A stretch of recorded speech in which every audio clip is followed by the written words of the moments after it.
Le cannibalisme.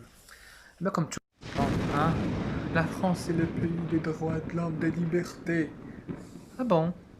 Ah, d'un musulman, terroriste, islamophobie, islamo... Tu t'acharnes comme ça sur les musulmans, pourquoi?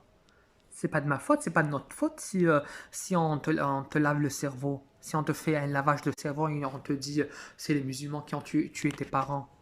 Galérer tous en enfer. Wallah, galérer tous en enfer. Kahlouche là, pas de respect, c'est bon.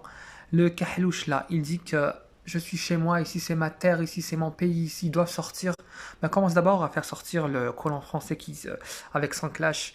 Et puis il te dit, sur ta terre, il te dit, faites pas de bêtises, sinon on est là, d'accord? Un. Et deuxième point, c'est que ça parle pas de ça. Mais dès qu'il y a quelque chose qui se passe en France ou un pays en Europe, ah oui, on colle directement, c'est un musulman, c'est un attentat terroriste, tout ce que vous voulez. Ça se passe en Afrique centrale. On tue des bébés de moins de 2 ans. Il te dit, une femme enceinte, je peux la tuer normal et je la mange normal. Et ça passe inaperçu. Ça parle ni dans les télévisions, ni dans les journaux, ni dans les réseaux sociaux.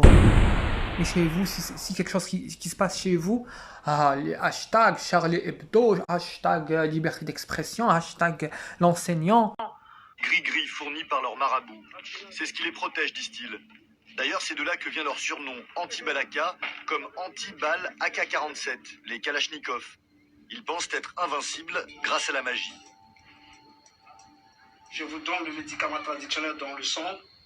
Tu vois, quand je coupe le bras, ça fait rien. Tu vois, ça fait rien. Ça blesse même pas, tu vois. La plus... Quitter. Il faut les Arabes doivent quitter dans la Centrafrique. Ici c'est mon pays. Tous les Arabes, n'importe. Mais sinon, je dois me continuer de tuer même les Arabes. Les anti-balaka veulent récupérer un autre corps resté à l'hôpital.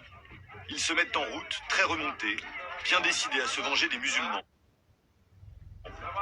Ils traversent le tarmac de l'aéroport. Sur le chemin, un soldat français qui paraît bien seul et bien démuni. Non, ça va. Bon, faites pas de bêtises là-bas. Non, pas de bêtises. Sinon on sera là. Non, pas de bêtises. Vous savez, hein. Traverse un camp de réfugiés chrétiens monté dans l'aéroport. À l'arrivée, les médecins de l'hôpital gardent leurs portes fermées. Ils ne veulent pas livrer le corps pour ne pas envenimer la situation. Les miliciens rentrent chez eux bredouilles.